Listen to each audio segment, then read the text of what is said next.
भगवान शंकर के अनन्य भक्तों में भृंगी ऋषि का नाम प्रमुखता से लिया जाता था।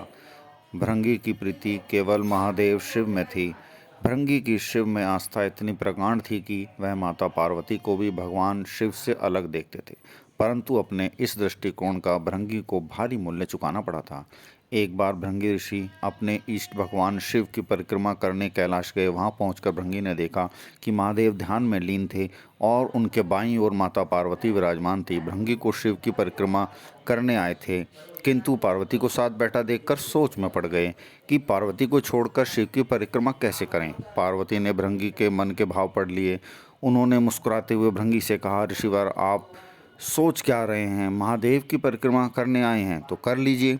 मैं और महादेव आपको आशीर्वाद देने के लिए उत्सुक हैं। परंतु भृंगी को यह स्वीकार न था। वह केवल शिव के भक्त थे और इसलिए पार्वती की परिक्रमा का तो प्रश्न ही नहीं उठता। भृंगी को कुछ समझ में नहीं आया। उन्होंने पहले पार्वती से अनुरोध किया कि वे भगवान शिव से दूर हटकर बैठ जाएं ताकि शिव की परिक्रमा पूरी की जा सके। लेकिन पार्वती ने भृंगी का अनुरोध स्वीकार नहीं किया और भृंगी ने शिव और पार्वती के बीच में से बलपूर्वक निकलने का प्रयास किया ताकि पार्वती की परिक्रमा से बचा जा सके। यह देखकर पार्वती को बुरा लगा। शक्ति भला शिव से अलग कैसे हो सकती थी? उन्होंने भृंगी को अनेक प्रकार से प्रकृति और पुरुष का संबंध समझाने का प्रयत्न किया, परंतु भृंगी ने तो हट नहीं छोड़ी। पार्वती समझ गईं कि भृंगी को अभी तक पूर्ण ज्ञान नहीं हुआ है। उन्होंने भृंगी से कहा, केवल शिव सृष्टि का स्वरूप नहीं है, मैं आदि शक्ति हूँ। मेरे और शिव के संयोग से यह सृष्टि बनती है, इसलिए हम दोनों की परिक्रमा कीजिए। यह कहकर पार्वती शिव के इतना निकट आ गईं, शिव और पार्वती का शरीर जुड़कर एक हो गया। यह शिव और शक्ति का अद्भुत मिलन था। शिव अब केवल पुरुष नहीं थे। पार्वती के मिल जाने से शिव का आधा शरीर नारी में परिवर्तित हो चुका था। शिव अर्धनारीश्वर हो गए।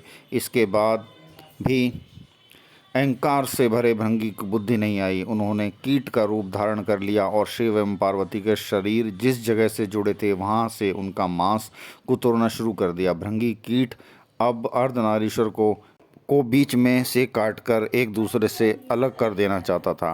भृंगी की दृष्टता देखकर पार्वती का धैर्य समाप्त हो गया। उन्होंने भृंगी को शाप दिया, भृंगी, तुम मूर्ख हो। तुम शिव और शक्ति को अलग करना चाहते हो। तुम्हें सत्य दिखाई नहीं देता कि दोनों एक ही हैं।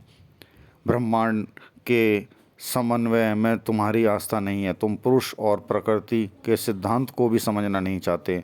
तुम यह भी नहीं जानते कि प्राणी को मांस मज्जा अपनी माँ से तथा हड्डी अपने पिता से प्राप्त होती है। चूंकि तुमने स्त्री शक्ति का अपमान किया है, इसलिए मैं तुम्हें शाप देती हूँ। तुम स्त्री से मिली मांस मज्जा गंवा दोगे और तुम्हारे शरीर में केवल हड्डी शेष है। भृंगी ऋषि के लिए अब खड़ा रहना असंभव था। कंकाल नीचे गिर गया। भृंगी ने शिव और पार्वती से क्षमा मांगी। भोलेनाथ को दया आ गई। उन्होंने भृंगी को खड़ा रहने के लिए एक तीसरा पैर प्रदान किया। इसके बाद शिव ने भृंगी से कहा, तुम्हारी यह दशा संसार के लिए, प्राणियों के लिए सीख का काम करेगी। जीव का निर्माण पुरुष और स्त्री दोनों के बराबर अंश से होता है। नारी और पुरुष में भेद करने वालों की गति तुम्हारे समान होगी।